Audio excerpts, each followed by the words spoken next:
Thank you.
Okay.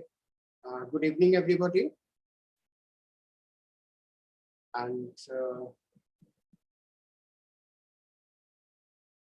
like the method we followed in the last live session, I would like to follow the same method in the sense that I will be happy if there are any inquiry, any question from the students, from participants, and we can begin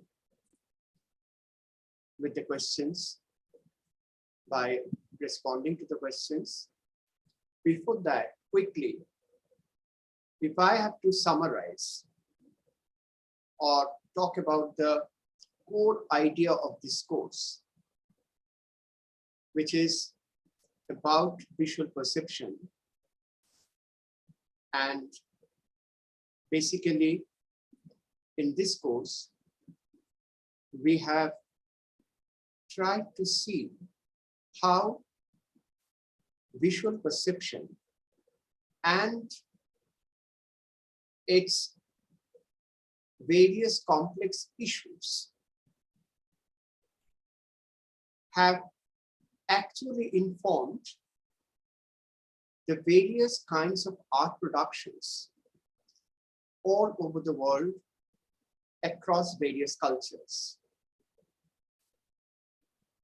Now, the point here is complex, but at the same time, very simple.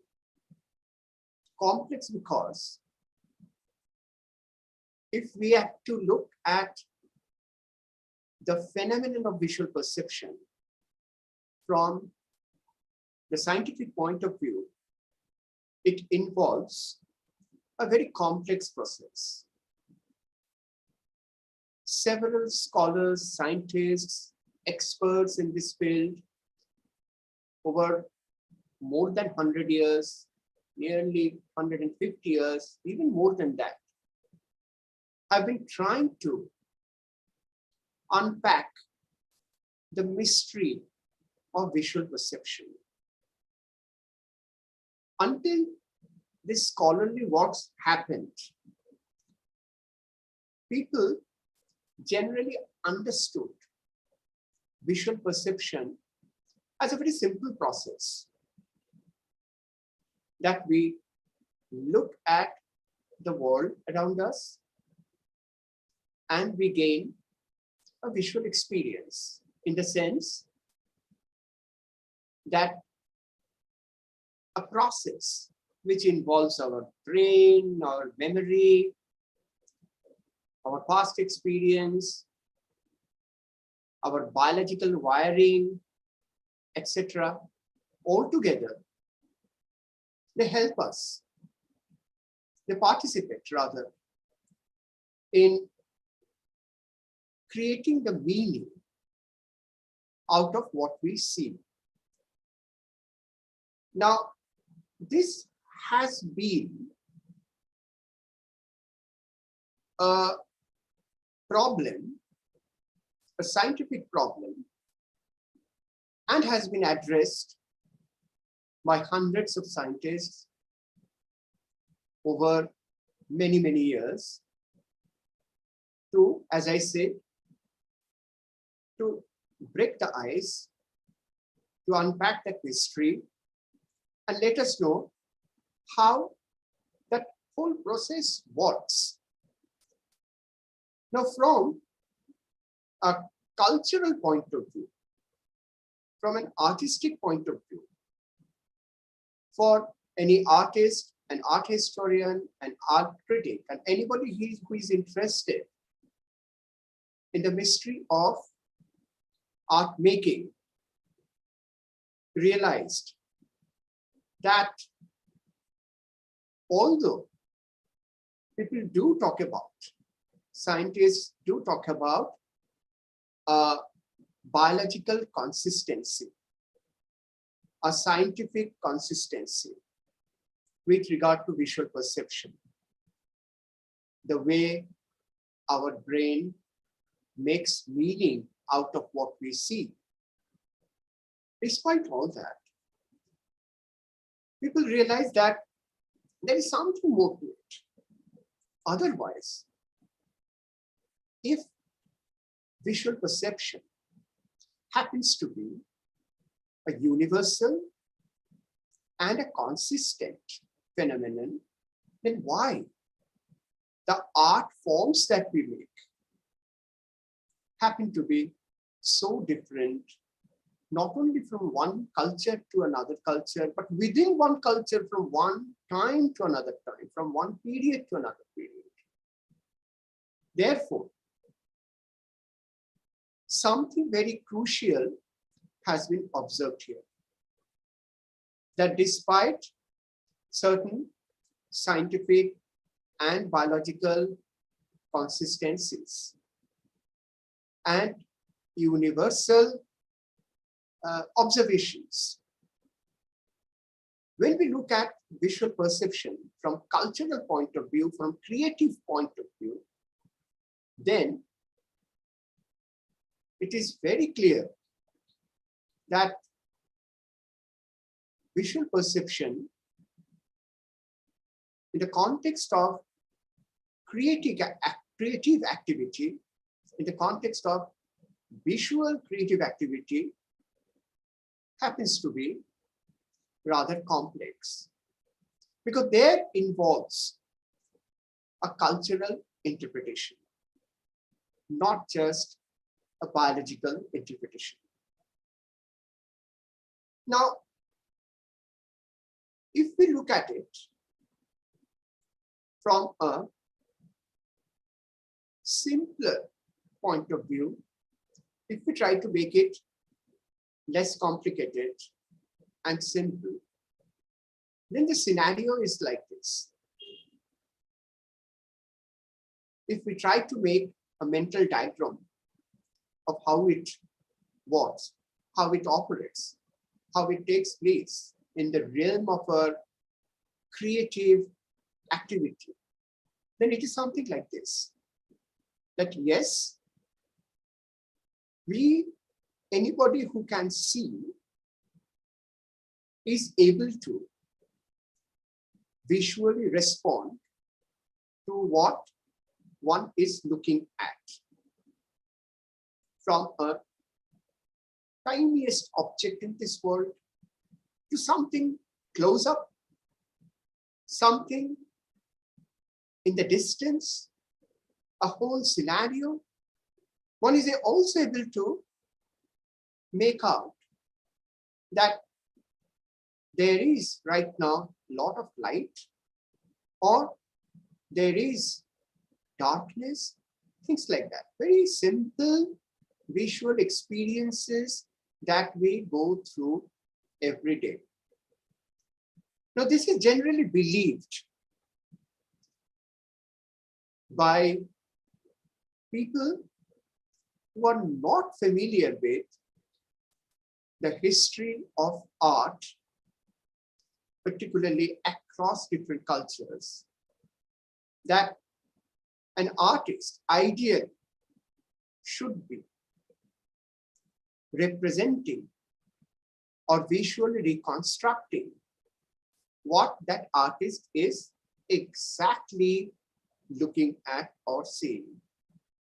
If that is so, then why or how come?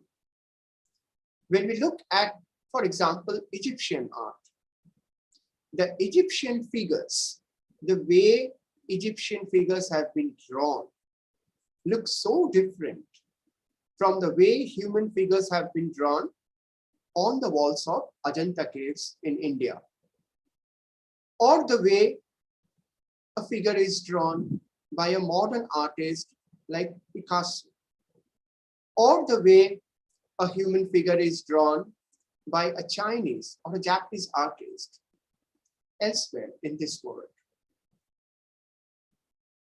Now, there was a time, not anymore of course, when even scholars, art historians, used to think that in different cultures, artists, painters, they represented human forms or animal forms or any objects or even a scenario or a landscape in different ways because of the differences in the skill level. That artists in different cultures had different sets of skills, and therefore, if one culture, say for example, during late 15th, then 16th century and 17th century, Renaissance period in Europe, where we see artists coming up with realistically perfect representation of forms, human, animals, birds, architecture, trees, landscape. And that perfectionism in terms of proportion, anatomy, light and shade, volume, was so accurate to the real that it created an illusion of reality. Now, one of the very easy, not only easy, but an example that has been used widely and repeatedly is something like this. Let us look at, I'm just changing my background just to make you see the example that has been often chosen, not only by artists and art historians, but also by scientists, optical scientists, and scholars who have worked on visual perceptions, that we do know that the railway tracks, the two lines, run parallel to each other. In reality, they never meet, but either in reality or in photograph, or even if we have to draw to produce that sense of reality, we always show the way it is seen in this photograph, that the railway lines converge or meet at a point. Now, this is a very simple phenomenon. The roads meet, lines meet, etc. They meet visually. In reality, they never meet. Now, this very simple phenomenon became a very complex issue for experts from various fields who wanted to understand this phenomenon. And while people researched on this phenomenon, they came up with another very simple, but an incredible and a mind-boggling kind of revelation. That, well, we know in terms of the real situation, we know that the lines actually never meet. But we see they meet. Therefore, the million-dollar question was, is there sometimes, at least, if not always, a fundamental contradiction between what we know and what we see? In one of my lectures in this course, I have also quoted from John Berger's famous book, which was actually preceded by a very, very famous BBC series called Ways of Seeing, where John Berger is drawing our attention to this very fact, to this very strange fact or a strange phenomenon, that it often happens that from knowledge we know something, but our visual experience tells us something else. Apart from this very common example of two parallel lines meeting each other. Now, parallel lines can't meet each other. Parallel lines would always run parallel to each other.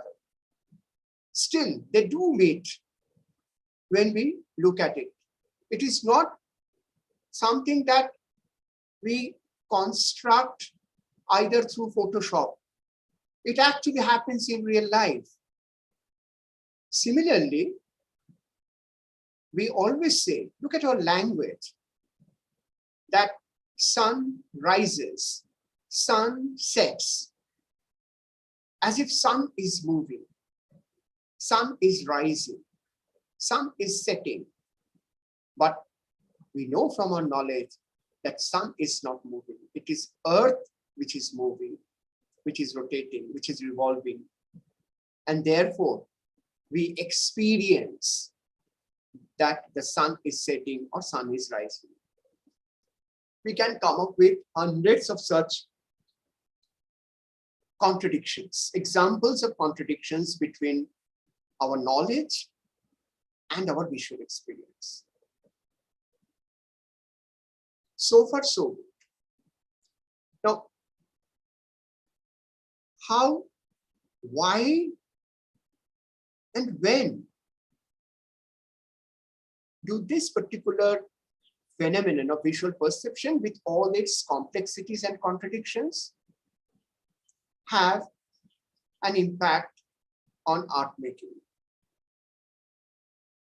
Now, when we have looked at in this course various examples, whether from Chinese art or Japanese art, typically very realistic painting, or paintings which do not follow realism, but follow a mental imagination, in also child art, prehistoric art, primitive art, African art, tribal art, folk art of India.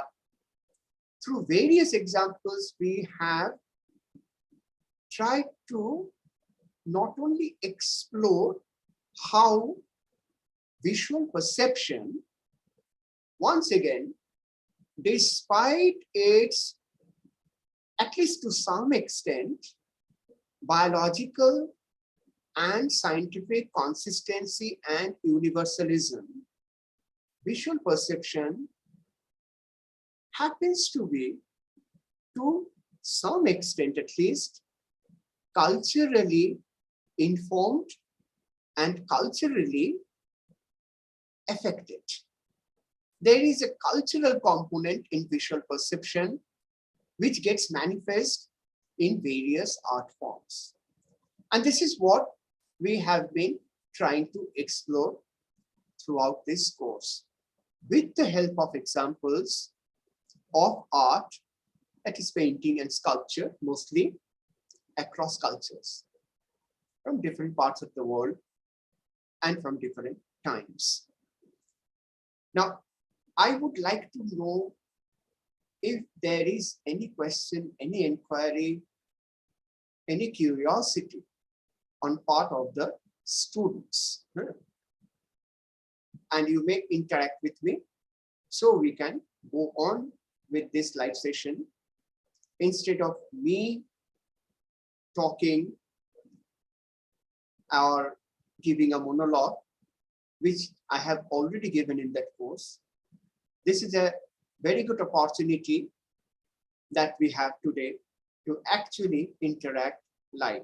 Let us take this opportunity. So there are no queries in the YouTube chat so far. If there is any query here on Zoom Live, I would be happy to respond. Hello, sir. Yes, please. Sir, can you please talk about visual culture a bit? Like, how can we talk about visual culture and visual perception?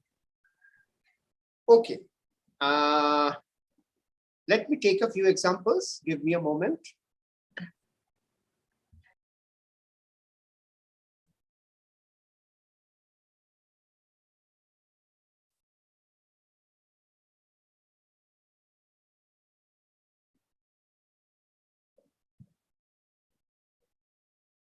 Okay, great.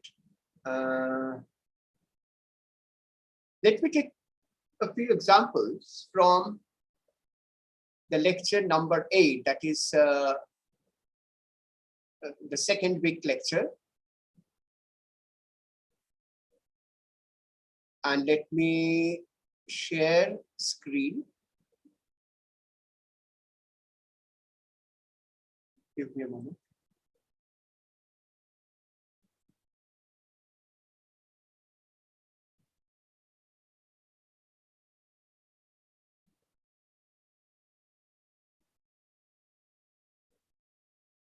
I hope you can see. Yes, sir. Okay. Now, we wanted to address a very important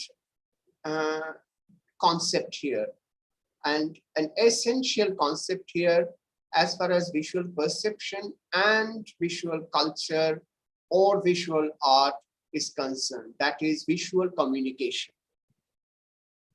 Visual perception is a phenomenon that we all go through in our waking life.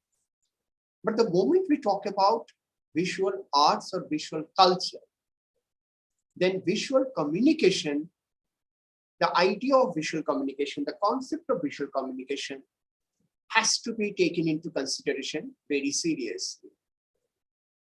And when we talk about visual communication in the context of either visual culture or visual arts or both, then instead of looking at art as independent productions or independent creative outputs, we have sometimes tried to look at art in the context of a larger cultural phenomenon.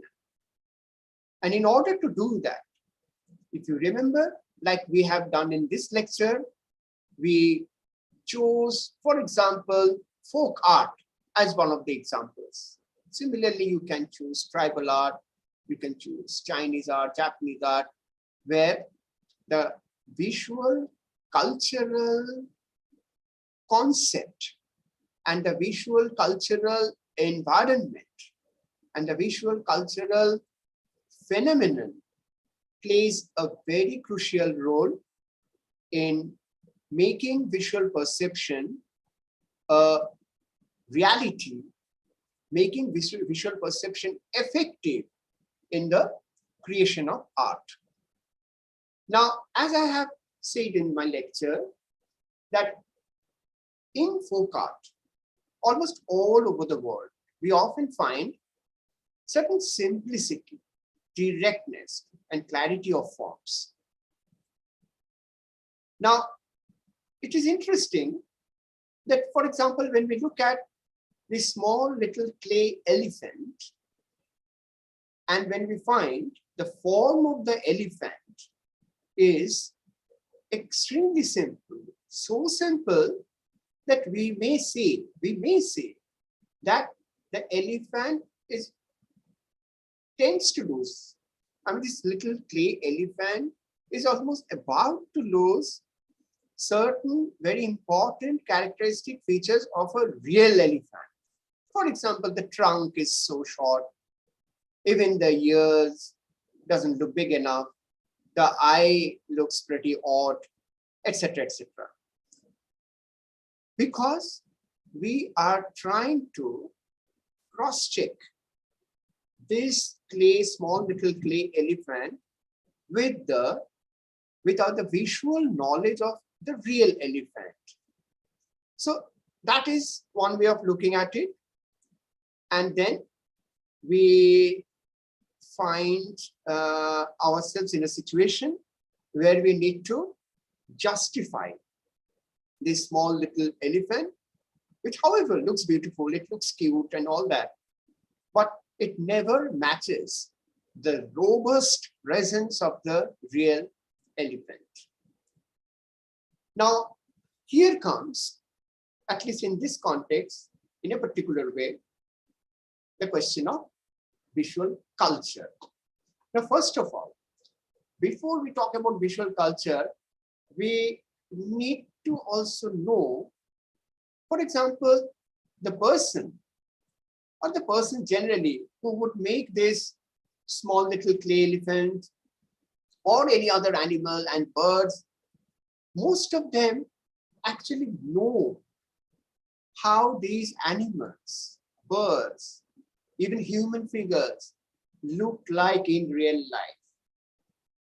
And they draw or sculpt in this way, not because they don't know how to do it, but because, let us go back to the communication factor, because they know that this simplistic form is good enough, adequate enough to communicate the idea of the elephant.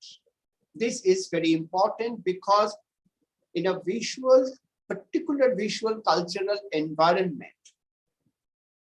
communication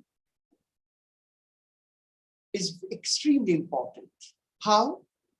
Because today we are looking at these objects and these paintings produced by the people of a particular culture. And we are looking at it from various parts of the world, right now from different parts of India. And if it is uploaded on internet, anybody can see from any part of the world. And therefore, we almost tend to forget that these artworks, be it a wall painting like you see here, or that little elephant, or these different kinds of rangoli, alpona, and all that, they were made, and they're still being made even today, primarily for the people of their own culture. So why this is important? It is important to know that within the given visual culture, this is from Madhya Pradesh, now it is Chhattisgarh, where tribal people go and place these terracotta horses under a tree in the distant jungle, in the deep forest, and they come back to their villages, never to go back to that area, maybe for next 4 or 5 years. Even if they do go back, they hardly look at these terracotta horses, which you see in this photograph, and these horses which we would love to buy from Emporium, from Delhi Hut, or from folk art fair happening anywhere in this country. So when we buy, we need to remember, okay, we love it, we like it, we would love to keep and collect a few of such terracotta horses in my drawing room. But primarily, it was not meant for me, in the sense that when we are talking about the communication was happening within that given visual culture, which accepted unanimously the form, the specific simplicity of the form, and also it accepted the fact that these terracotta horses were made not as art objects, but as an act of devotion. They are also known as votive horses, votive, as an act of devotion to be placed under the tree and submitted to their idea of God. So the communication is basically happening, conceptually speaking, between these people and God. Now, the criteria we often try to apply or impose upon them is different. Something that we have learned from our colleges, something that we have learned from our urban educational upbringing, and therefore there is a clash. So visual culture refers to put it simply, number one, that in a given culture, particularly we should be looking at the visual culture of the rural communities, the tribal communities, certain traditional communities. I'll talk about urban visual culture slightly later, but right now I'm talking about those communities, those cultures which have a very strong tradition of their own. Therefore, certain visual communications, visual forms, visual ideas are socially shared. It is already shared.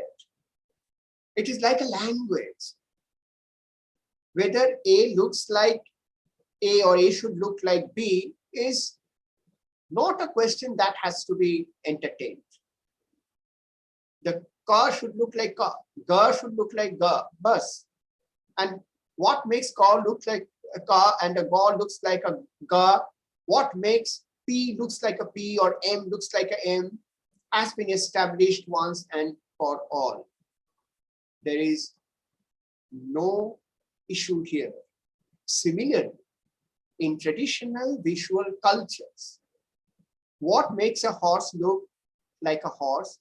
What makes, for example, the turban that you see on the wooden sculpture of this man perfectly looks like a turban to the extent it equals the real turban worn by the real man who is actually making this murti, this figure.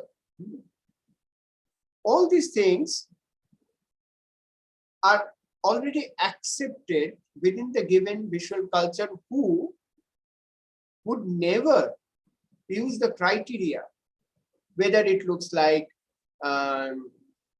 realistic or not. Everything is real to them.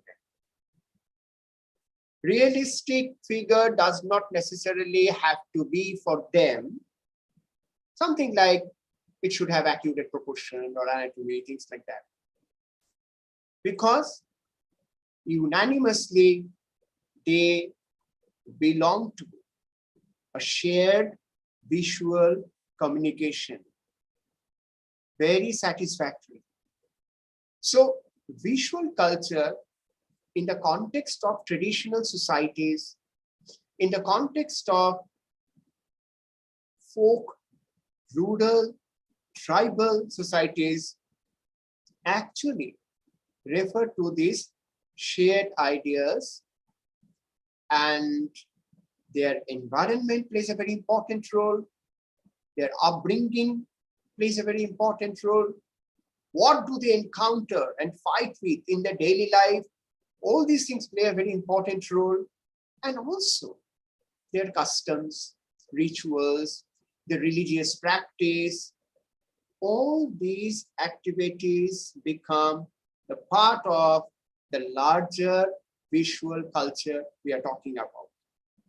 Now, in case of an urban scenario, of course, I can't claim, nobody can claim that there is a widely shared visual communication, because in a typically urban, modern cultural scenario, people are pretty independent of each other. Yet, the way technology-driven communication is happening these days, we have no problem these days to read an emoji on our WhatsApp message. Again, it has been already shared. The meaning has been established. When I send a smiley emoji with a smiling face, nobody would think that I am sending a sad face. So it is not true that visual culture in terms of a shared experience and acceptance exists only in traditional and rural societies. Now we can see that it is existing also in urban, modern society. I mean, look at, for example, the publicity images, advertisement images. Hundreds and thousands of people in a typical urban scenario in any metro city looking at the same advertisements, the same billboards, the same publicity images, and they are receiving the same meaning, the same content. Not that all publicity images are very realistic. They all follow their own pattern, their own design, their own motives, their own visual vocabulary. So I wonder what makes all the thousands and thousands of people, for example, living in a big city like Kolkata or Delhi or Chennai, they interpret the meaning of advertisement or a publicity boarding exactly the same way, all of them together. So when we go back to this image once again and get back to the meaning of visual culture in the context of the traditional communities, this apparent simplicity in folk art, now we realize, is actually informed with a close inspection and involvement with life. Like the way we read a text, a script, be it English or Hindi or Bangla or whatever. Similarly, we also read an image. And this image reading, if it happens to be a very shared activity, so I can rely on a form which is functionally also useful, that I don't have to go to the details. I also don't have time. I have to do things very quickly. And this simplicity is not simple, but it is a part of a viable communication with the rest of my people in that same village or in that same community. Yeah, we have seen all these things. So even today, this is not a very traditional piece of clay sculpture. It's relatively new, made by a few years back by a young boy from a village next to my place. And he claims that this figure actually are supposed to represent a Bollywood actor. Now, I didn't find anything very special about it. There were other children sitting around him.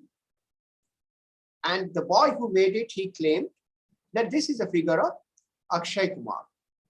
I said, what is so Akshay Kumar about it? I don't find anything very special, which will help me to identify that this figure as Akshay Kumar. But interestingly, although I challenged him, the other boys, the young boys, there were few girls also from the same community, they were like furious at me. They thought, why can't you see it? He's Akshay Kumar. Then they were trying to point out certain things. No, this looks like Akshay Kumar. This is the way he stands, etc., etc. So once again, I realized that psychologically, mentally, they have already invested, collectively, they have invested the image of a very specific person into this figure, and therefore, they see what they want to see. So visual culture is actually a very, very complex phenomenon. And it differs from one place to another place. For example, when I first saw this image, and I thought, oh my God, this lady has such a scary expression. And I actually bought this piece of small little artwork. I would say artwork, they would say no, it's a doll, whatever it is. It's a three-dimensional sculpture made in not just pure clay, rags, paper mache, all mixed up. And the lady who made it, she laughed at me. She's from a village in Bihar. She laughed at me. She said, what? You see scary face? This is an expression of a very loving mother. So then I again realized it is my cultural limitation, constraints. So visual, why I say visual culture, why we keep using the term visual culture? Because it is only through art that we realize that visual phenomenon, let me repeat, maybe biologically, there are some universal consistencies, but culturally, the way we generate a meaning out of a face it is really very different from one to another. And therefore, these experiences have taught me to see visual culture as a cultural phenomenon. Had not been so, I would not have felt as my first reaction when I saw this piece that the face of the lady is so scary. But actually, for her, the lady who made it and her community, this was not a scary face. This was a very loving, the face of a very loving, compassionate mother who is busy in her daily course. I can give you another example from, for example, let me just open. If you remember, in one of our courses, we looked at African art, right? Now I can show you, say for example, this one. Can I ask a question now? Please. Sir, actually, I am a professor from Madurai Tyagaraja School of Management. Sorry.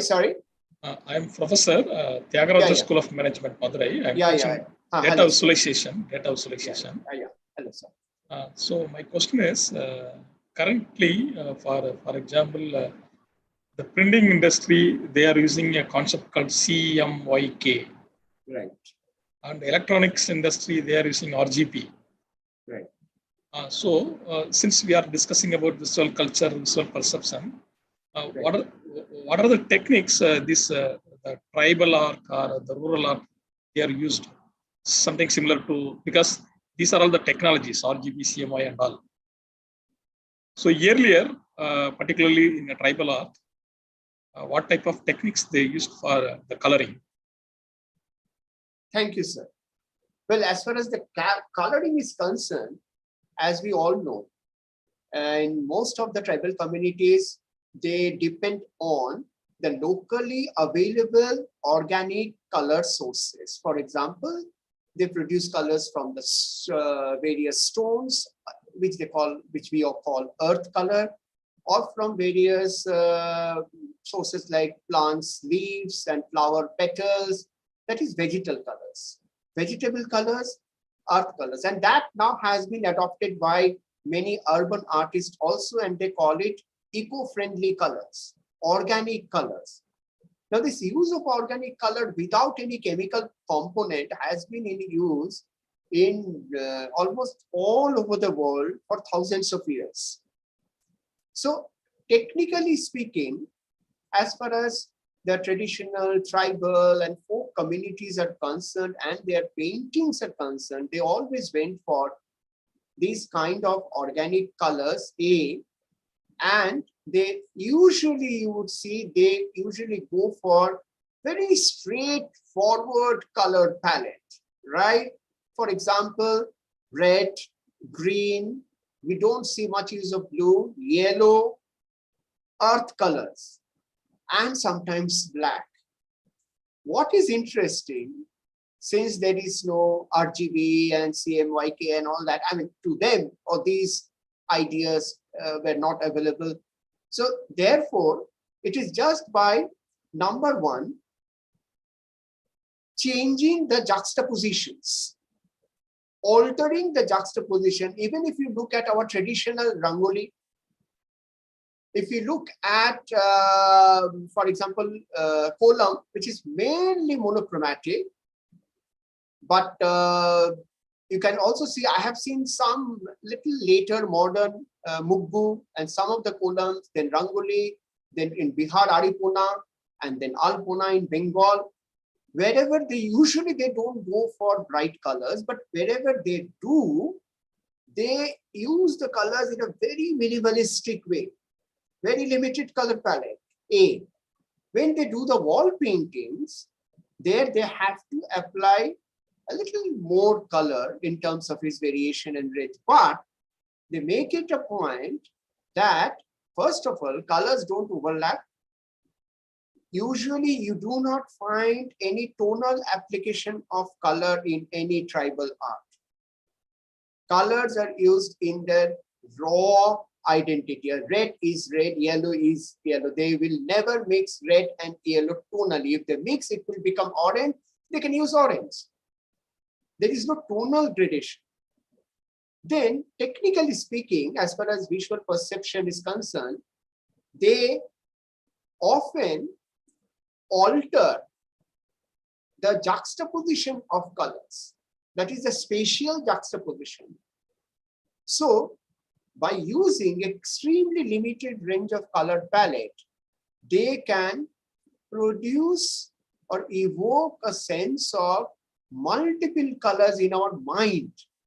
This is what I had once asked a cultural anthropologist who has done tremendous work in many tribal villages and communities in India.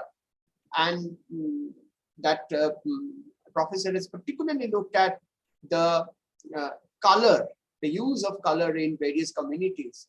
And I came to know from him that they have an inborn capacity, an ability to produce the effect of multiple colors by actually using very, very minimum number of colors.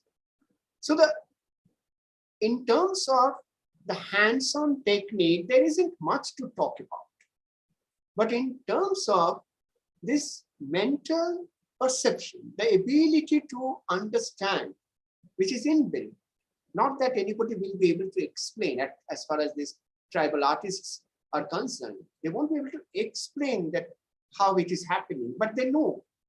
They know very well from their experience of several hundreds of years that by altering the juxtapositions, by altering the space components, making it large or small, changing the spatial relationships between the various colors, they can create or produce the effect of many, many colors which are not even there in the painting. So therefore, when we as students used to read in many books that compared to modern art, in tribal art, we see limited colors.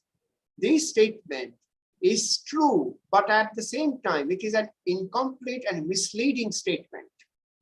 It is true that they do use a limited number of colors, but the statement is incomplete because usually the early scholars never told us that by using limited colors, they can, and they did, and they still can do, produce the effect of hundreds of colors.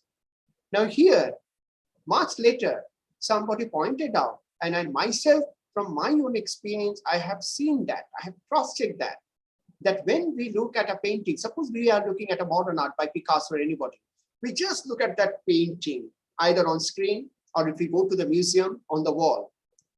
For a tribal person, when they are looking at a painting painted on the wall, for them, all the visual elements outside the painting, including the trees, the sky, the roof of the house, and the ground, everything also becomes, all these things become part of that painting. At least if I say, look, most of these wall paintings, like the famous wall paintings of, let us say, Worli in Maharashtra, none of them will have even an inch of blue color. Now, if I say this to one of those Worli painters who is doing that painting on the wall, I'm sure he's going to challenge my perception. I'm sure he's going to tell me, you don't see blue here? I said, of course not. It's all brown and white, sometimes a little bit of black. He said, what about the sky? Now to think the sky should also be considered, that is the blue of the sky, the part of the painting, which it is not, is an idea that we are not accustomed with. It's an idea that we usually do not follow, but they do. So if I say the blue is missing in your painting, they will point, we will draw my attention to the sky and say, what? There is a lot of blue in the sky. And if I tell him, but that blue is not a part of painting, they will ask me, who told you?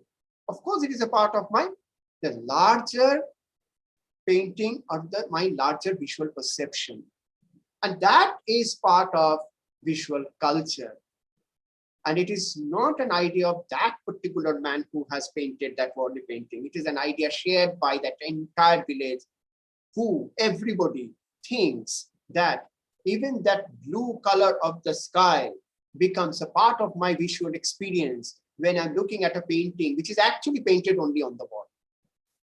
Now, quickly, when I look at a three-dimensional form like this, which is an African sculpture, a kind of mask, and when we describe this kind of mask, usually we say, this is how you will find written in books, that we see, okay, a simplistic kind of nose, that is also fine. Nose in itself is little protruding, but in reality, but the eyes are protruding. Then the mouth, the lips are exaggerated. I mean, look at the words we use. But if you talk to an African person, not only the person who has made it, but anybody in his community, that why have you made your eyes projected outside the face or too much protruding? Is it what protruding? We haven't protruded the eyes. There is no such projection. I can see that. Then he will tell me that, look, this is an expression of eye. This is not the eye itself. What expression? Because this mask belongs to, ideally, it actually represents the ancestors. And the ancestors in many of these African communities are supposed to be staring at you, looking at your life, taking care of you, protecting you. And the why? Then the mouth is so projected. First of all, in many African communities, if you look at their physiognomy, many of them do have very thick lips.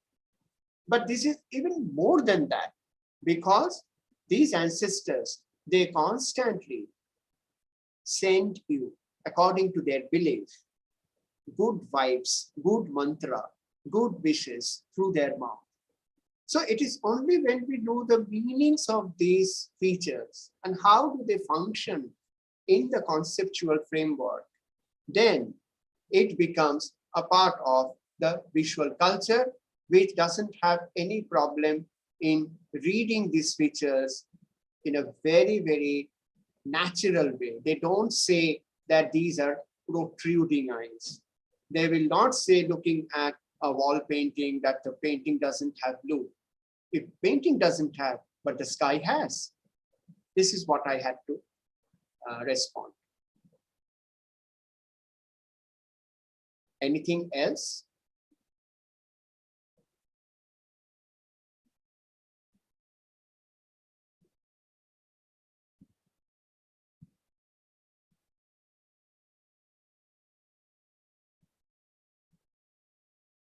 Okay, yes, the examination for this course is on 23rd of April. As far as the examination tips is concerned, I would like to once again insist that please go through the video lectures and the PowerPoint images once again, and listen to some of the observations that I have tried to share with you. Listen to some of the information as far as the scientific explanation of visual perception is concerned. There are even names of some experts and scientists who made a real difference to our understanding of visual perception. There are names of art historians like John Bircher. So remember some of these names. Remember some of the phenomenon that we have discussed. Everything is there in these video lectures. All the questions that you will be asked to respond to or write, be it objective or subjective, everything can be answered if you have seen the video lectures carefully and listen to the facts and informations, and B, the interpretations, the understandings I tried to share. This is all that I have to say.